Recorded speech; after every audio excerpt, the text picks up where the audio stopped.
Chief minister नए KPK के उनकी मुलाकात से थोड़ा सा आगे अगर बात को बढ़ा ले, क्योंकि एक प्रोविंस है, डिस्टर्ब प्रोविंस है, वहाँ पे इस वक्त बड़ी सेंसिटिव सूरत हाल है, उसने उनको भी चलाना है, उसने अपनी पार्टी की उन्होंने अपनी पार्टी की पॉलिटिक्स को भी साथ लेकर चलना है, उन्होंने आपके साथ भी कोऑर्डिनेट करना है। आप लोगों की तरफ से एक बड़ा अनहेल्दी मैं कहूँगी कि रवैया अपनाया गया जब उनको नॉमिनेट भी किया गया कि इतने पर्सनल अटैक्स, मतलब पूरी प्रेस कॉन्फ्रेंसेज आपके वज़रा ने खाली उनकी ज़ात के खिलाफ की। हालांकि अगेन वो इनका प्रोरोगेटिव है, उनकी गवर्नमेंट है, वो किसी को भी लगा सकते हैं chief minister, but now that he is here आप कैसे मामलात को आगे लेकर चलेंगे? क्योंकि वो तो अभी से बहुत सारी चीज़ों को जो विफाकी पॉलिसीज़ हैं, खासतौर पे विज़ावी ऑपरेशन और सिक्योरिटी सिचुएशन, वो क्वेश्चन कर रहे हैं। अच्छा, मैं सबसे पहले तो आपने जो स्टेटमेंट दी वो मुझे इतनी मुनासिब नहीं लगी, तो मैं उसके ऊपर एक कमेंट ज़रूर करना चाहती हूँ कि आपने ये कहा कि जो उनकी प्रेरोगेटिव है वो जिसको मर्जी चीफ मिनिस्टर लगाएं, तो आपने उसके बारे में कुछ अच्छा बुरा क्यों नहीं, लेट मी कंप्लीट। उनकी प्रेरोगेटिव तो ज़रूर है, लेकिन हमारी प्रेरोगेटिव भी है कि हम अपनी जिन सूबों में हुकूमत है वहाँ पे हम जिसको मर्जी वज़ीर आला मुंतखब करें, जिसको मर्जी वज़ीर आज़म।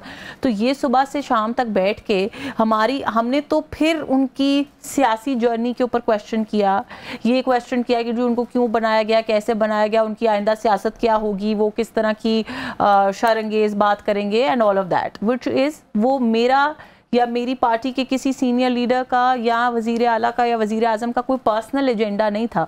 वो ये सवाल था कि केपीके में बसने वाली जो अवाम है वो भी उतने ही पाकिस्तानी है जितने पंजाब वाले, बलूचिस्तान वाले और सिंध वाले हैं। सो उस अवाम का क्या फ्यूचर होगा, ये कोई भी मुहिब्बे वतन पाकिस्तानी या कोई भी मुहिब्बे वतन पॉलिटिकल सियासी जमात जो है वो ये सवाल पूछेगी, ये उनका हक भी है और ये उनका जो अवाम के लिए उनके दिल में दर्द है ये उसकी अक्कासी करता है। इलेक्टेड पार्लियामेंटेरियन, मैं तो इस कॉन्टेक्स्ट में सवाल कर रही हूं, इज एन इलेक्टेड पार्लियामेंटेरियन, उसे सूबे के लोगों ने वोट देके पहुंचाया ना।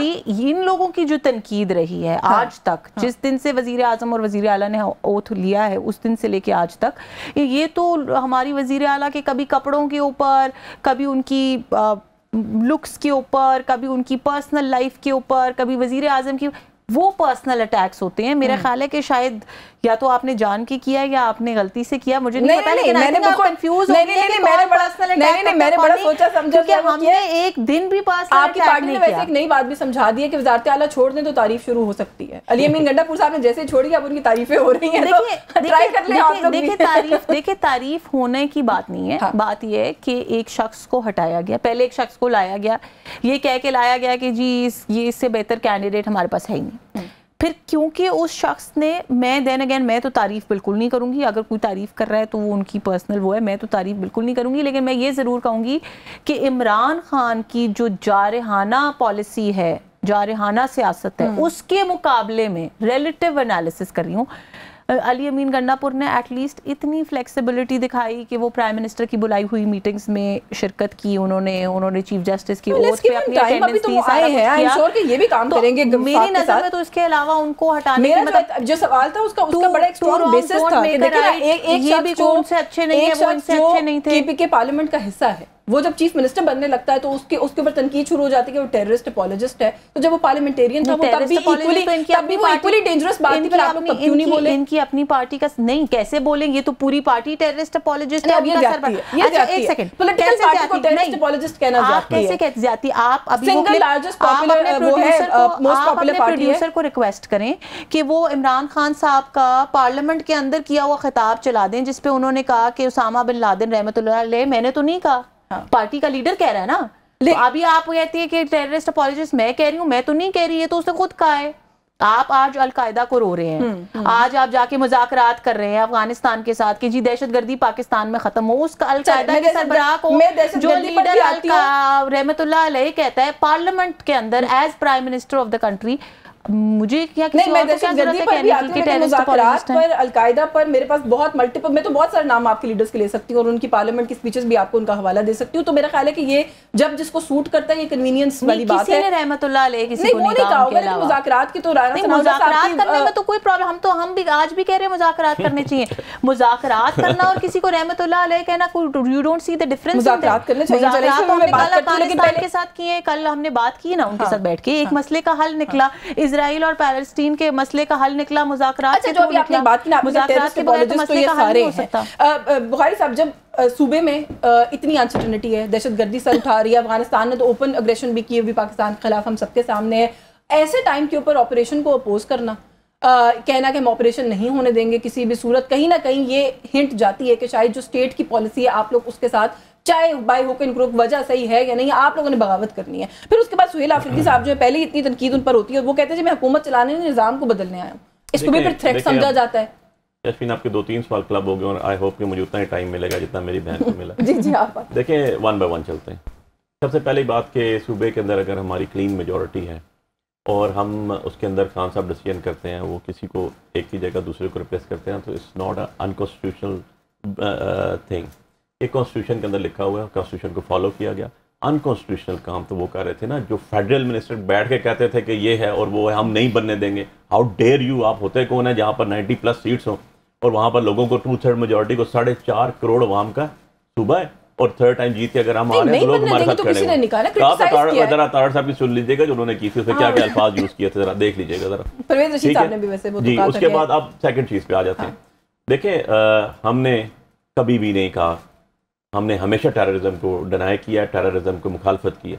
और ये जो बार बार कहा जाता है ना हमारा सूबा बहुत स्टेक में, हमारा सूबा स्टेक में है, जाके जरा मरियम नवाज साहबा शाम के टाइम ना बगैर स्कॉट गार्ड के कच्चे के लागे से चक्कर लगाएं। वो केपी में नहीं है, वो पंजाब में। एक प्रॉब्लम एरिया होना पूरे सूबे में वोलेटिलिटी का फर्क है। नहीं अभी कुछ नहीं है, ये आपके इस्लामाबाद के साथ हरीपुर स्टार्ट हो जाता है, कुछ भी नहीं है। वो तो चले जाए साथ इस्लामाबाद के साथ खत्म होता है, वहां से आपका केपी स्टार्ट हो जाता है, स्वाबी स्टार्ट हो जाता है, कुछ भी नहीं है। तो अब मैं आगे चला जाता हूँ। मुराद अली शाह साहब को कहें जरा सिंध से निकले रात को मोरों से होके चले जाएं। और जो बुगटी साहब हैं सीएम बलोचिस्तान, उन्होंने कहा आप ईशा के बाद कोयटा में फिर के दिखा दें। पॉइंट क्या प्रूव करना अब मैं ये चीज बता रहा हूँ कि ये कह देना कि खाली एक सुबह प्रॉब्लमैटिक है बाकी में नहीं है, बाकी में बड़े दूध के नहरें मारी है, this is not fair. Number 2 जो हम बार बार कहते हैं ना, इन्होंने कहा हमारा तो इलेक्टेड सीएम बैठा हुआ है। आप कल कहें वो कल आपके यहाँ आएगा शो में, मैं उसे कहूंगा आके फॉर्म 45 रख के दे के जाएगा। बुलाएं इनके सीएम को, मरियम को ले आए, ये बीबी ले आए, मेरी बहन है, ले आए प्राइम मिनिस्टर शहबाज शरीफ। मैं आपके सामने बैठा हूँ, मैं आपके सामने बैठा हूँ, मैं इस्लामाबाद से कंटेस्ट करके मैं आपके पास अपने फॉर्म 45 विद इन 15 मिनट छोड़ के जाऊंगा। बुला लें जो जिसके बताया हुआ है इन्होंने कि आके दे जाए आपको। कुछ नहीं तो फिर कहना ही है ना हमने, तो जब होगा कुछ नहीं तो यही सुनेंगे ना आप, जब हारे हुए को जिताएंगे तो यही होगा। अब नंबर 3 चीज देखिए, हमने हमेशा कहा इमरान खान साहब ने दूसरों की जंग नहीं लड़े, आज ये भी वही कर रहे हैं। हम कहते थे गुफ्तो शनीद करें, ये कहते थे हमलावर 2002 में नहीं हुए थे, वो 2002 में आप उनके साथ थे जिनके साथ जंग लड़ रहे थे। गुड तालिबान बैड तालिबान हमने नहीं कहे थे, गुड तालिबान बैड तालिबान हमारे हुकूमत बनने से बहुत पहले 2007-8 में होती है ना। देखिए बहुत सारी चीजें अब सुन लें, रियासत की पॉलिसी है तो रियासत को भी डिफाइन करके जाऊंगा मैं, ऐसे नहीं जाऊंगा। जब बेनजीर भुट्टो शहीद साहब was prime minister, Naseer al Babar was the interior minister, Taliban तो तब ओरिएंट हुए 1996 में कोड़ा खटक में, हम तो उससे मौजूद भी नहीं थे। आप मुझे आज का जवाब दे देना, आज का दे रहा हूं ना, लेकिन ओपन एग्रेशन अगर एक हुकूमत करे आपके खिलाफ तो क्या करें? देखिए अब आप सुनना नहीं चाहते उसका कोई इलाज नहीं। अब उससे आगे आ जाता हूं। स्टेट क्या है? आर्टिकल 5, मैं तो कॉन्स्टिट्यूशन को फॉलो करूंगा, मैं किसी और के कहने पर तो स्टेट नहीं कहूंगा। कॉन्स्टिट्यूशन कहता है स्टेट वो होती है जो फेडरल गवर्नमेंट है, स्टेट वो होती है जो प्रोविंशियल गवर्नमेंट है, स्टेट वो है जो लोकल गवर्नमेंट है जो टैक्स लेवी करे। तो आपकी लोकल गवर्नमेंट और प्रोविंशियल गवर्नमेंट केपी की कौन है? जो आपकी असेंबली में बैठी हुई है। अगर वो कहता है कि यार लोगों से बात करूं, अपने लोगों से, अगर वो कहता है उलमा मशाइख से, उस्तादों से, टीचर्स प्रोफेसर से बात करें, उनको बताएं तो सही क्या कर रहे हैं, तो कौन सा गलत बात कर रहे हो? तो बुला लिया उन्होंने, अमन जिरगा किसी ने मना भी नहीं किया ना आपने। लेकिन जो आप कर चुके हैं उसका कौन रिस्पॉन्सिबल है? क्या कर चुके? जो अटैक्स हुए, जो चीजें हुई, जो बेगुनाह लोग मरे, आपका जो मिनिस्टर और डिफेंस बैठा हुआ है वो कहता है हाँ बहुत सी कैजुअलिटीज वैसे भी होंगी। यार कोई बात करने की है, इतने बड़े हाई पोर्टफोलियो में बैठ के आप बात कर रहे होते हैं, अल्फाज का चुनाव तो अच्छी तरह कर लें आप आवाम के ऊपर। अब चौथी चीज जो आपको मैं इंपॉर्टेंटली बताऊं, कभी भी किसी ने भी ये डिनाई नहीं किया कि आप दहशतगर्दों के खिलाफ ऑपरेशन ना करें। क्या वहां की प्रोविंशियल गवर्नमेंट को पता होना चाहिए या नहीं होना चाहिए? क्या सीएम को पता ही ना होगा क्या हो रहा है क्या नहीं? और हो जाए उसके बाद नंबर 5 नहीं, अब आप तफसील से सुने मेरी बात। जो आपका सीएम होता है उसका चीफ सेक्रेटरी कौन अपॉइंट करता है? Federal government. आपका आईजी कौन अपॉइंट करता है सूबे का? Federal government. आपकी बॉर्डर सिक्योरिटी किसके पास है? फेडरल गवर्नमेंट के पास। और आप कहते हैं कि यार वो कर रहा है, ये कर रहा है। नंबर 6 बात बड़ी इंपॉर्टेंटली आपको आखिरी बता दूं, ये जो अभी हमारे सीएम बने, ये 2024 के इलेक्शन के अंदर एमपीए बने थे, और एमपीए बनने के बाद अली अमीन गंडापुर साहब के मिनिस्टर थे, उनकी कैबिनेट के साथ। उस टाइम तो उनको याद कुछ भी नहीं आया।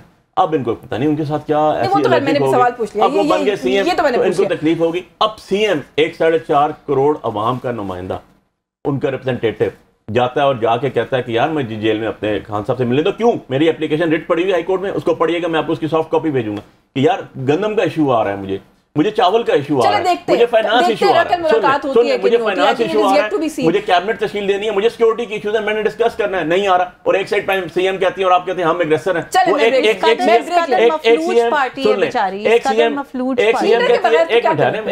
एक सीएम कहती है मैं उंगलियां तोड़ दूंगी, मैं बाजू तोड़ दूंगी। वो बड़ी शरीफ है यार, ठीक है, शरीफजादी है, लेकिन मैं क्या करूं? मुझे कहना पड़ता है कि जब इंडिया ने अटैक किया तो मेरे लीडर इमरान खान ने जेल में से कहा सारे फौज के साथ खड़े हो जो मोदी के खिलाफ है, लेकिन ये जो इनकी लीडर है उनके वालिद नवाज शरीफ साहब ने आज तक कोई स्टेटमेंट रिकॉर्ड भी नहीं। आइए तो मुझे अगर आइए कोई नवाज शरीफ के स्टेटमेंट अगेंस्ट इंडिया 10 मई के बाद से आज तक मुझे इनको बता देने के अभी रिकॉर्ड